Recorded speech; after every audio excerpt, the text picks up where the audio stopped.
Les souliers rouges, écrit par Hans Christian Andersen, lu par Armen pour audiocité.net.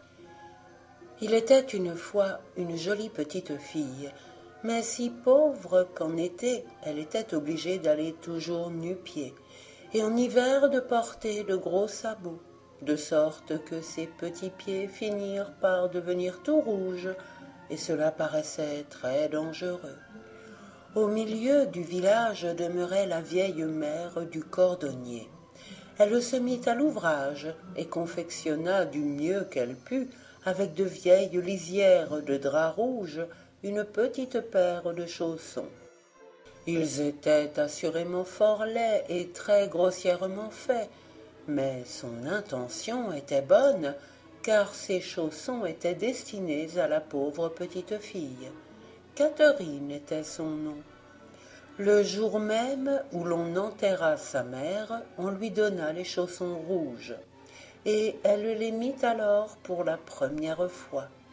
Certes, ce n'était pas là une chaussure de deuil, mais Catherine n'en avait pas d'autre. Elle les mit donc à ses pieds nus, et suivit ainsi chaussée le cercueil. Tout à coup passa par là une grande et belle voiture, dans laquelle était assise une dame âgée et d'une taille élevée. Elle regarda la petite fille et éprouva de la compassion pour elle. Elle dit donc au curé: « Mon bon monsieur, donnez-moi cette petite fille, je serai bonne pour elle et en prendrai bien soin. » Catherine s'imagina que cela lui arrivait à cause de ses chaussons rouges, mais la vieille dame dit qu'ils étaient horriblement laids et les fit brûler. Cependant Catherine fut habillée tout à neuf, et on lui apprit à lire et à coudre. On lui disait qu'elle était jolie, mais le miroir lui répétait: « Vous êtes plus que jolie, Catherine, vous êtes belle et charmante. » À peu de temps de là, la reine du pays vint en voyage de ce côté avec la petite princesse, sa fille. Le peuple accourut en foule au palais, et Catherine se trouvait au milieu de cette foule. La petite princesse, tout de blanc habillée, se tenait à la fenêtre et était l'objet de l'attention et de la curiosité générale. On ne voyait pas autour d'elle une nombreuse suite, ni sur sa tête une couronne d'or. En revanche, elle avait de charmants souliers de maroquin rouge. Ils étaient certes autrement beaux que les chaussons confectionnés tant bien que mal pour la petite Catherine par la mère du cordonnier. D'ailleurs, y a-t-il au monde quelque chose qui puisse égaler des souliers rouges? À la fin, Catherine devint assez grande pour être admise à la sainte table et faire sa première communion. On lui donna à cette occasion des robes neuves, et elle dut aussi avoir des souliers neufs. Le premier cordonnier de la ville prit mesure de son pied. Il le fit chez lui, dans sa boutique, où il y avait de grandes armoires à glace, toutes remplies de beaux souliers et de bottines bien coquettes et luisantes. C'était en vérité beau à voir, mais comme la vieille dame n'y voyait pas bien clair, elle n'éprouva pas de plaisir à les regarder. Or, parmi tous ces jolis souliers, il y en avait justement une paire de rouge, tout à fait pareille à ceux qu'avait eus la princesse, comme ils étaient jolis. Et puis le cordonnier dit à Catherine qu'ils avaient été faits de commande pour l'enfant d'une comtesse, mais qu'ils s'étaient trouvés trop petits. Les souliers furent essayés. Ils chaussaient parfaitement Catherine, et on les acheta. Mais la bonne vieille dame ignorait tout à fait qu'ils fussent de cette couleur, car elle n'aurait jamais permis que Catherine allât à l'église en souliers rouges. Néanmoins, c'est ce qui arriva. Tout le monde regardait les pieds de la jeune fille, et quand elle traversa l'église pour entrer dans le chœur, il lui sembla que les vieilles statues des saints tenaient leurs yeux fixés sur ses beaux souliers rouges. Ce fut là son unique pensée lorsque l'évêque lui donna le sacrement de la confirmation, pendant tout l'édifiant discours qu'il prononça à cette occasion, pendant que l'orgue faisait entendre ses plus solennels accents auxquels succédaient les voix pures et claires des chœurs. Mais Catherine ne pensait toujours qu'à ses souliers rouges. Dans l'après-midi, chacun raconta à la vieille dame que Catherine était venue à l'église en souliers rouges, et la vieille dame de dire alors qu'ils étaient fort laids, qu'il était d'ailleurs tout à fait inconvenant de les porter, qu'à l'avenir, toutes les fois que Catherine irait à l'église, ce serait en souliers noirs, quand bien même ils seraient vieux et tout usés. Le dimanche suivant, Catherine s'apprêta pour aller à l'église.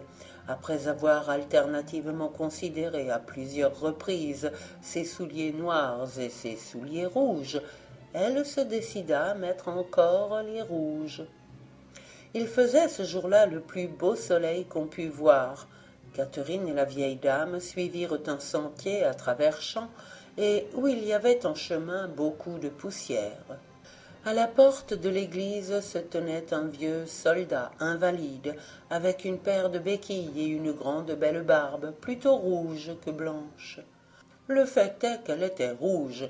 Il fit un profond salut et demanda à la vieille dame si elle voulait qu'il essuyât la poussière de ses souliers. Elle lui répondit oui, et Catherine présenta aussi son petit pied. « Voyez donc les beaux souliers de bal que cela fait, dit le vieux soldat. Garde à vous quand vous danserez. Et tout en parlant de la sorte, il appliqua un bon coup de la paume de la main sur la semelle. La vieille dame lui donna une petite pièce de monnaie pour sa peine, puis elle entra avec Catherine dans l'église. Chacun dans l'église se prit à regarder les souliers rouges de Catherine, et toutes les antiques statues de saints semblèrent encore fixer leurs yeux sur ses souliers. Et quand Catherine s'agenouilla au pied de l'autel, elle ne pensa encore qu'à ses souliers. Elle oublia quel ineffable mystère on avait bien voulu l'admettre, en lui permettant de prendre place à la sainte table 8 jours auparavant. Elle oublia l'édifiante allocution dont cette pieuse solennité avait fourni le sujet à l'officiant. Elle oublia même de faire ses prières. Enfin, tout le monde sortit de l'église, et la vieille dame remonta dans son carrosse qui, pendant l'office, était venu l'attendre à la porte. Catherine levait justement le pied pour y monter à son tour, quand le vieux soldat s'écria encore « Voyez donc les beaux souliers de bal !» Et alors Catherine ne put pas s'empêcher d'essayer de faire 1 ou 2 pas de danse, et une fois qu'elle eut commencé de danser, ses pieds ne s'arrêtèrent plus. On eût dit que les souliers exerçaient sur elle une espèce de puissance magique. Elle s'en alla en effet dansant tout autour de l'église, sans pouvoir s'arrêter, de sorte que le cocher de la vieille dame fut obligé de courir après elle, de la saisir par le corps et de la hisser dans le carrosse. Ses pieds n'en continuèrent pourtant pas moins à danser, de sorte qu'ils heurtèrent souvent les jambes de la bonne vieille dame. On finit par ôter à Catherine ses souliers, et alors seulement ses jambes demeurèrent en repos. Quand on fut de retour au logis, les souliers furent placés dans une armoire, mais Catherine ne pouvait pas s'empêcher d'aller à tout moment les regarder. À quelque temps de là, la vieille dame se trouva malade au lit, et les médecins déclarèrent qu'elle n'en reviendrait pas. Elle aurait eu besoin d'être bien soignée, bien veillée, et assurément Catherine, plus que tout autre, était tenue de lui rendre un pareil service. Mais il devait y avoir un grand bal dans la ville, et Catherine y avait été invitée. Elle considérait attentivement sa vieille protectrice, sentait l'impossibilité qu'elle guérît jamais, puis allait regarder les souliers rouges en pensant qu'après tout, il ne pouvait pas y avoir grand mal de sa part d'aller à ce bal. Il lui vint alors à l'idée d'essayer tout au moins encore une fois de mettre ses beaux souliers rouges, fait assurément fort innocent en lui-même, se dit-elle, Mais alors elle partit tout à coup pour le bal et se mit à danser. Alors toutes les fois qu'elle aurait dû aller à droite, les souliers la faisaient aller à gauche. Et quand il lui fallut, pour exécuter les figures du quadrille, remonter le salon, les souliers l'entraînèrent du côté opposé, puis en bas de l'escalier, puis dans la rue, puis hors des portes de la ville. Ils s'en allèrent toujours de la sorte dansant, jusqu'à ce qu'enfin ils la conduisissent dans une grande et sombre forêt. Là, elle aperçut entre les arbres une vive lumière, et elle crut que c'était la lune, car elle avait tout à fait la figure d'un homme. Le fait est que c'était bel et bien un visage d'homme, car là encore était assis le vieux soldat à la grande barbe rouge, lui faisant des signes de tête et disant « Voyez donc les beaux souliers de bal !» Elle tressaillit d'épouvante et aurait bien voulu alors se débarrasser de ces maudits souliers rouges, mais ils tenaient trop fort. Elle retira ses bas aussi loin qu'elle put, mais les souliers étaient devenus complètement adhérents à ses pieds.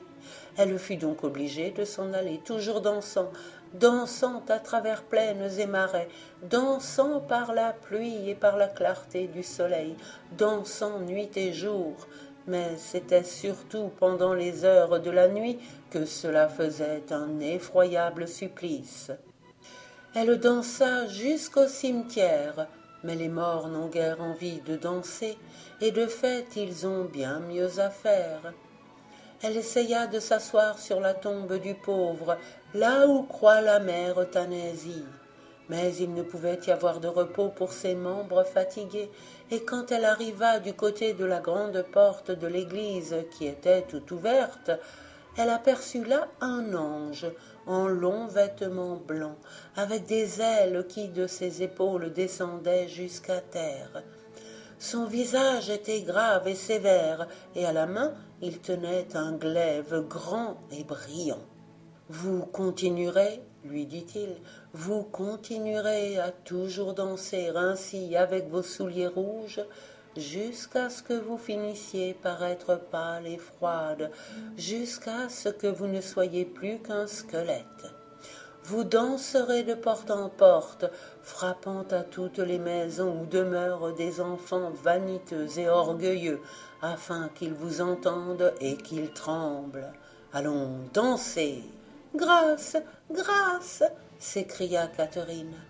Mais elle n'entendit pas la réponse de l'ange, car les souliers l'entraînèrent à travers la contrée, par les grandes routes et par les chemins de traverse, toujours dansant. Un matin, elle passa en dansant devant une porte qu'elle connaissait fort bien. Cette porte était toute tendue de noir, et une bière sur laquelle était placée une couronne de fleurs et un crucifix en sortit tout à coup. À cela, elle comprit que la vieille dame, sa bienfaitrice, était morte. Elle se sentit alors abandonnée par tout le monde et condamnée par l'ange de Dieu.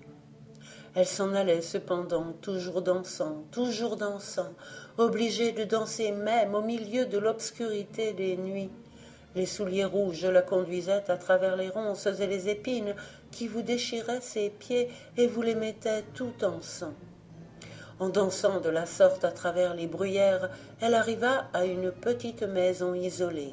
Elle savait que le bourreau demeurait là, et elle frappa à la fenêtre en disant « Sortez, sortez, car je ne puis entrer dans votre maison, moi, il faut que je danse. »« Vous ne savez pas qui je suis, à ce que j'imagine, » répondit-il. « C'est moi qui coupe la tête aux méchants, et je ne vais pas tarder à avoir de la besogne, car j'entends ma hache qui teinte. »« Oh, ne me coupez pas la tête, » dit Catherine, « car alors je ne pourrai plus me repentir de mes péchés.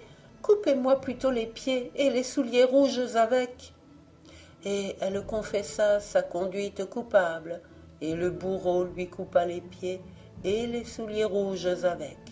Et les souliers rouges s'en allèrent seuls, toujours dansant à travers la campagne, jusque dans les profondeurs de la forêt. Le bourreau lui fit ensuite des pieds de bois et une paire de béquilles. Puis il lui apprit le psaume que chantent toujours les pêcheurs. Elle lui baisa alors la main avec laquelle il tenait la hache, et elle reprit son chemin à travers les bruyères. « Maintenant, se dit-elle, que j'ai assez souffert pour les souliers rouges, je m'en vais aller à l'église, afin que tout le monde puisse me voir. » Tout en parlant de la sorte, elle se dirigea lestement vers la porte de l'église. Mais quand elle y arriva, elle y trouva les souliers rouges qui dansaient encore devant elle. À cette vue, elle fut saisie de frayeur et s'enfuit bien vite. Elle fut très triste toute cette semaine-là et répandit des torrents de larmes amères. Mais quand arriva le dimanche, elle se dit « Maintenant, certes, j'ai assez souffert, assez lutté. Je ne crains pas de dire que je suis tout aussi bonne qu'une foule de gens qui sont là dans l'église et qui ont si bonne opinion d'eux-mêmes. » Elle partit donc avec plus de résolution que l'autre fois. Mais elle ne fut pas plutôt arrivée à la porte du cimetière qu'elle aperçut les souliers rouges dansant devant elle, et elle fut de nouveau saisie de terreur. Elle s'en retourna donc bien vite, et se repentit alors sincèrement de son orgueil et de sa conduite coupable. Elle s'en alla trouver ensuite monsieur le curé, pour le prier de bien vouloir lui trouver une place de servante. Elle assura qu'elle serait bien laborieuse et qu'elle ferait tout ce qu'elle pourrait pour contenter les maîtres qu'il lui donnerait. Elle ajouta qu'elle ne tenait pas aux gages, que tout ce qu'elle demandait c'était d'avoir un gîte et de servir de bons maîtres. Le bon prêtre eut pitié d'elle et la recommanda à une dame charitable qui la prit à son service. Catherine devint laborieuse et raisonnable. Tous les enfants l'aimaient bien, et quand il leur arrivait de causer coquetterie ou beauté, Catherine hochait de la tête. Un dimanche, qu'ils s'en allaient tous à l'église, ils lui demandèrent si elle n'y viendrait pas avec eux. Mais au lieu de leur répondre, elle se contenta de regarder ses béquilles d'un air triste et les larmes dans les yeux. Les autres s'en allèrent donc à l'église, tandis que Catherine gagnait seule sa petite chambre. Il n'y avait juste de la place que pour un lit et une chaise. Elle s'y assit avec son livre de prière à la main, et pendant qu'elle le lisait avec dévotion, le vent lui apportait les sons si suaves de l'orgue retentissant dans l'église. Élevant alors vers le ciel ses yeux baignés de larmes, elle s'écria « Seigneur, ayez pitié de moi !» À ce moment, le soleil perça les nuages qu'il avait jusqu'alors obscurcis, et ses rayons projetèrent un éclat plus vif que jamais. Alors apparut aux yeux de Catherine l'ange de Dieu, aux longs vêtements blancs, le même qu'elle avait déjà vu à la porte de l'église dans la terrible nuit que vous savez. Mais au lieu d'une flamboyante épée, il tenait à la main un beau rameau vert avec de grosses touffes de roses. Il en toucha le plafond, s'éleva dans les airs, et à l'endroit qu'il avait touché brilla aussitôt une étoile d'or. L'ange toucha les murailles, et elles s'écroulèrent. Catherine aperçut alors l'orgue dont elle entendait les sons harmonieux. Elle vit les statues des saints et tous les fidèles chantant autour d'elle les louanges du Seigneur. L'église avait tout à coup été transportée dans la chambre de la pauvre fille, ou plutôt c'est elle qui avait été transportée dans l'église. Elle s'y trouvait auprès du reste de la famille, et quand les chants cessèrent, chacun lui fit avec la tête un petit signe d'amitié, comme pour lui dire « C'est bien à vous, Catherine, d'être venue. »« C'est la grâce de Dieu, » se dit-elle. Et l'orgue fit retentir ses sons les plus puissants, et les voix de l'assistance se mêlèrent en un doux concert. Le soleil darda à travers les fenêtres ses rayons les plus vifs sur Catherine, et alors son cœur se trouva tellement inondé de lumière, de paix et de joie qu'il se brisa. À ce moment, l'âme de Catherine s'envola vers Dieu sur un des rayons du soleil, et dans le ciel, il ne fut pas mention des souliers rouges.